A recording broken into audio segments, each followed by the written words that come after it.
શ્રી ગણેશાય નમઃ. મિત્રો, આપ સૌનું સ્વાગત છે આપણી યુટ્યુબ ચેનલ સત્સંગ માર્ગમાં. આજે આપણે વાત કરવાના છીએ શિવરાત્રી વિશે. આ વખતે શિવરાત્રી પર મહાસંયોગ બની રહ્યો છે. શનિની પીડામાંથી મુક્ત થવા માટે કેટલાક ઉપાયો વિશે વાત કરીશું. આ ઉપરાંત મહાશિવરાત્રી સાથે જોડાયેલી પૌરાણિક કથા વિશે વાત કરીશું.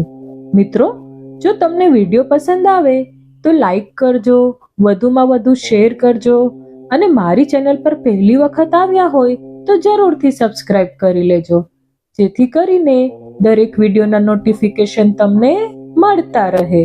ધન્યવાદ. આપણા વેદોમાં 3 મહાન રાત્રિઓનો ઉલ્લેખ કરવામાં આવ્યો છે, જેમાં કાળરાત્રિ, મોહરાત્રિ અને મહારાત્રિ છે. કાળરાત્રિ એટલે કે કાળી ચૌદસ, મોહરાત્રિ એટલે જન્માષ્ટમીની રાત અને મહારાત્રિ એટલે મહાશિવરાત્રિ નો તહેવાર. શિવરાત્રિ એટલે ભગવાન શંકરને એટલે કે શિવને સમર્પિત થવાનો દિવસ. દર મહિનાની વદ ચૌદસ શિવરાત્રિ કહેવાય છે, જ્યારે લોકો જેને સામાન્ય રીતે શિવરાત્રિ તરીકે ઉજવે છે. વેદો અને પુરાણો અનુસાર શિવરાત્રિના દિવસે દ્વાપર યુગનો પ્રારંભ થયો હતો એવું માનવામાં આવે છે, અને વળી પ્રથમ જ્યોતિર્લિંગ આ શિવરાત્રિના દિવસે જ પ્રગટ થયું હતું. મહાવદ ચૌદસના દિવસે આવતું શિવરાત્રિનું વ્રત માનવને શિવ બનવાની પ્રેરણા આપે છે. શિવનો અર્થ કલ્યાણકારી અને મંગલકારી થાય છે. સકલ સૃષ્ટિને શિવત્વનો સંદેશ આપે છે. શુભ ચિંતન અને સતત જાગૃતિપૂર્વક આ વ્રતનું પાલન કરવામાં આવે તો એક જ રાતમાં માનવ શિવત્વને પામી શકે છે. સાચી ઈચ્છા, સમર્પણ અને વિશુદ્ધ ભાવના હોય તો શિવત્વ મેળવી શકાય એ વાતમાં કોઈ શંકા નથી. શિવરાત્રિના વ્રત સાથે એક પૌરાણિક કથા જોડાયેલી છે. શિવરાત્રિના દિવસે એક પારધીના થયેલા હૃદય પરિવર્તનની પૌરાણિક કથા લગભગ ઘણા લોકો જાણે છે. હરણાઓના વચન પર વિશ્વાસ રાખીને પારધી તેમને તેમના બાળકોને મળવાની રજા આપે છે. માંડ મળેલા એક શિકારૂપી હરણાની રાહ જોઈ પારધી આખી રાત બીલીના વૃક્ષની નીચે બેસી રહે છે અને બીલીના પાંદડા તોડી તોડીને નીચે નાખ્યા કરે છે. આખા દિવસનો ઉપવાસ, રાત્રિ જાગરણ અને બીલી પૂજા અને વૃક્ષની નીચે થયેલા શિવલિંગનું અનાયાસ થયેલું પૂજન, આ બધી વાતો તેમના એક વિશિષ્ટ વાતાવરણની મનોદશા સર્જે છે. અને તેમાંય સવાર થતાં જ બચ્ચા સાથે મરવા માટે પાછા આવેલા હરણ પરિવારની કરુણા, વાત્સલ્ય અને વચન પાલન જોઈને તેનું દિલ દ્રવી જાય છે. આ માનવ 4 પગવાળા પ્રાણીઓને તેમની મહાનતા, સચ્ચાઈ અને વચન પાલન માટે વંદન કરે છે અને તેનામાં શિવત્વ એટલે કે કલ્યાણકારી અને મંગલકારી ભાવના પ્રગટ કરે છે. ભારતભરમાં જ્યાં જ્યાં શિવના મોટા મંદિરો છે ત્યાં ભવ્યતાથી આ ઉત્સવ ઉજવાય છે. ગિરનારની ગોદમાં શિવરાત્રિના દિવસે ભરાતો ભવનાથનો મેળો અલખના આરાધકોનું મિલન સ્થળ છે, જ્યાં ભારતભરના સાધુ સંતો ભેગા થાય છે, જે ભારતમાં કુંભ મેળા પછી બીજા સ્થાને આવે છે.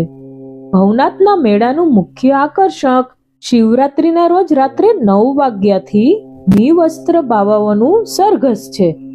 આ સરઘસમાં અલગ અલગ જગ્યાએથી આવેલા સાધુ સંતો પોતપોતાના રસાલા, ધર્મધજા અને ધર્મદંડ સાથે પોતાના શિષ્યો સાથે નીકળે છે, જેમાં બાવાઓના ભાલા, તરવાર તથા પટ્ટાબાજીના ખેલ અને લાઠીના હેરતભર્યા પ્રયોગો જોવા લોકો ઉમટી પડે છે.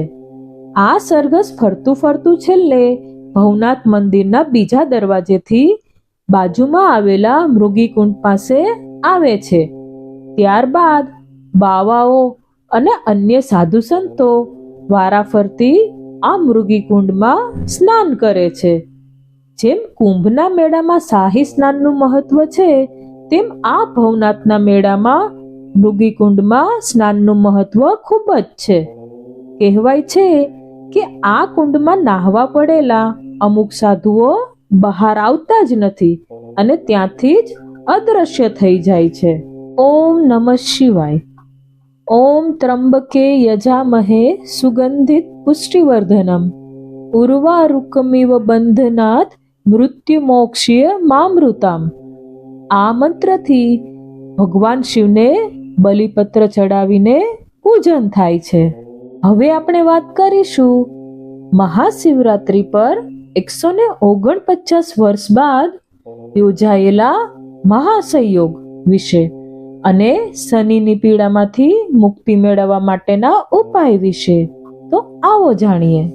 મહાશિવરાત્રિ 2025 નું પર્વ આ વખતે અનેક રીતે વિશેષ અને દુર્લભ માનવામાં આવે છે.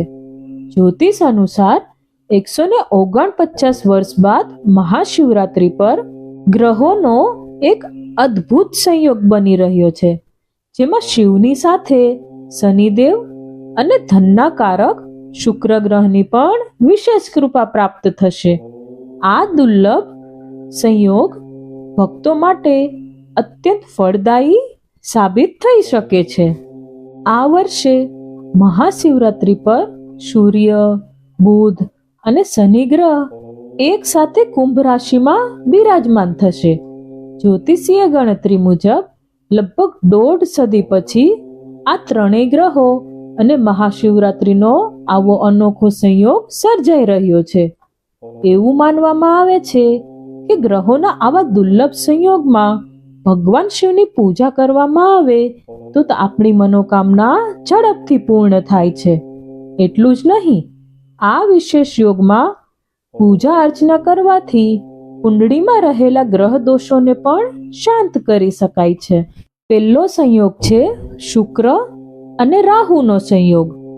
મહાશિવરાત્રિ પર શુક્ર ગ્રહ પોતાની ઉચ્ચ રાશિ મીન રાશિમાં રાહુ સાથે યુતિમાં રહેશે, જે એક અત્યંત શુભ યોગ માનવામાં આવે છે. બીજો છે સૂર્ય અને શનિનો સંયોગ. સૂર્ય અને શનિ ગ્રહ કુંભ રાશિમાં સાથે રહેશે. સૂર્યને શનિના પિતા માનવામાં આવે છે અને કુંભ રાશિ શનિની પોતાની રાશિ છે. પિતા અને પુત્રનો આ રાશિમાં સંયોગ એક દુર્લભ ઘટના છે. ત્રીજો છે ગુરુ શિષ્યનો યોગ. શુક્ર પોતાના શિષ્ય રાહુ સાથે મીન રાશિમાં બિરાજશે. આમ કુંભ રાશિમાં પિતા પુત્ર અને મીન રાશિમાં ગુરુ શિષ્યના સંયોગમાં શિવ પૂજાનો અનેરો અવસર પ્રાપ્ત થશે. આ પ્રકારના ગ્રહોનો સંયોગ 149 વર્ષ પહેલા બન્યો હતો. વર્ષ 2025 પહેલા 1873માં આવો સંયોગ સર્જાયો હતો અને તે દિવસે પણ બુધવારે જ શિવરાત્રી ઉજવવામાં આવી હતી. આ વર્ષે શિવરાત્રી 26 ફેબ્રુઆરીના રોજ ઉજવવામાં આવશે. હવે આપણે જાણીશું મહાશિવરાત્રી પર શનિ પીડામાંથી મુક્તિ માટેના ઉપાયો. પહેલું છે શિવલિંગ પર જળ અભિષેક. મહાશિવરાત્રી પર શિવલિંગ પર જળ અને દૂધનો અભિષેક કરવો અત્યંત શુભ માનવામાં આવે છે. ખાસ કરીને શનિની પીડાથી મુક્તિ મેળવવા માટે આ ઉપાય કરવો જોઈએ. બીજું છે મહામૃત્યુંજય મંત્ર જાપ. મહામૃત્યુંજય મંત્રનો જાપ કરવાથી શનિના અશુભ પ્રભાવો દૂર થાય છે અને આરોગ્ય પણ સુધરે છે. ત્રીજું છે કાળા તલનું દાન. મહાશિવરાત્રિના દિવસે કાળા તલનું દાન કરવાથી શનિદેવ પ્રસન્ન થાય છે અને શનિ દોષ શાંત થાય છે. ચોથું છે ગરીબોને ભોજન. ગરીબો અને જરૂરિયાતમંદોને ભોજન કરાવવું એ પણ શનિદેવને શાંત કરવાનો એક ઉત્તમ માર્ગ છે. આ દુર્લભ ગ્રહોના સંયોગમાં કરવામાં આવેલી સાધના આધ્યાત્મિક અને ધાર્મિક પ્રગતિ સાથે ભૌતિક સુખ અને સમૃદ્ધિ પણ પ્રદાન કરે છે. મહાશિવરાત્રિના આ અનોખા અવસરનો લાભ લેવા માટે ભગવાન શિવ અને શનિદેવની કૃપા પ્રાપ્ત કરવા માટે ભક્તોએ વિશેષ પૂજા અને ઉપાસના જરૂર કરવી જોઈએ. મહાશિવરાત્રિના શુભ દિવસે ભગવાન મહાદેવ તમારી બધી મનોકામના પૂર્ણ કરે અને તમને સુખી જીવન આપે એવી મહાદેવને પ્રાર્થના. મિત્રો, હું આશા કરું છું કે વિડીયો તમને પસંદ આવ્યો હશે. પસંદ આવ્યો હોય તો જરૂરથી લાઈક કરજો, વધુમાં વધુ શેર કરજો અને મારી ચેનલ સબસ્ક્રાઇબ કરી લેજો. ફરી મળીશું એક નવા વિડીયો સાથે. મને સાંભળવા માટે આપ સૌના ધન્યવાદ. ઓમ નમઃ શિવાય.